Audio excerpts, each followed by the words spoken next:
Hi, I'm David Gerber, founder and CEO of Sober at Home, where we believe in your capacity to change. But if you're going to change, sobriety has got to be your priority. And today we're going to be focusing on the workbook exercise. Why do we do things? Why do we do things? We think of a lot of the dumb things that we do in life and we say, that didn't have a reason. There was no purpose to it. But what I want you to understand is that all behavior is purposeful. All behavior is goal-directed, and we don't do things for no reason at all. When it comes right down to it, when I ask the question, why do we do things, there's one simple answer, and it's we do things because it works. It works based on our values and our priorities at the time. And the good news is our values and priorities have the ability to change on a dime if we need it to. But I know that there are a lot of cynics out there that say, Dave, you don't know me, and you don't understand me. I've done a lot of things that didn't work. Let's dig a little on that. For example, I work with a lot of people who use heroin. They say, Dave, I've been using heroin for so long. I didn't get high from it. It didn't work for me. And I'd say, well, let me ask you a question. What would happen if you stopped using? They say, well, I'd get sick.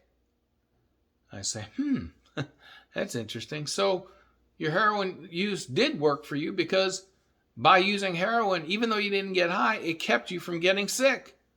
And people would say, yeah, you're right. And you say, well, Dave, maybe that works for heroin, but what about other drugs? How about alcohol?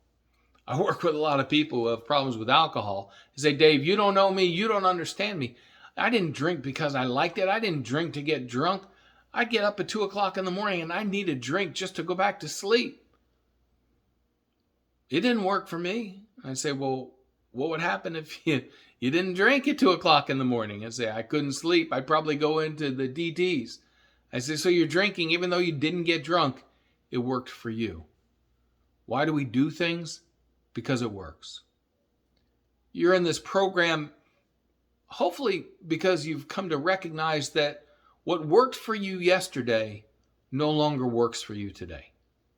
So you've got a workbook exercise. It's got 2 columns. On one side, we get to take an honest look and say, how has my drug of choice worked for me? How has it worked for me in the past? Did it help me cope with negative feelings like anxiety and depression? Did it help me socialize? Did it help me deal with trauma? Did it help me feel comfortable in my own skin? What are the ways, honestly, that your use worked for you? And on the other side, you have a column that says ways in which my use did not work for me. For most of you, you've experienced some diminishing returns.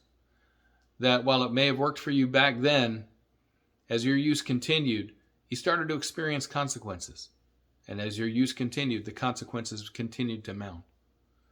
It's when we take a look at both sides of this list, when we can own and take responsibility and recognize that I didn't do it for no reason at all. But we can also take a look at the ways in which it's impacted us negatively. Then we can effectively make the choice to not just quit, but to stay stopped. We'll see you next time.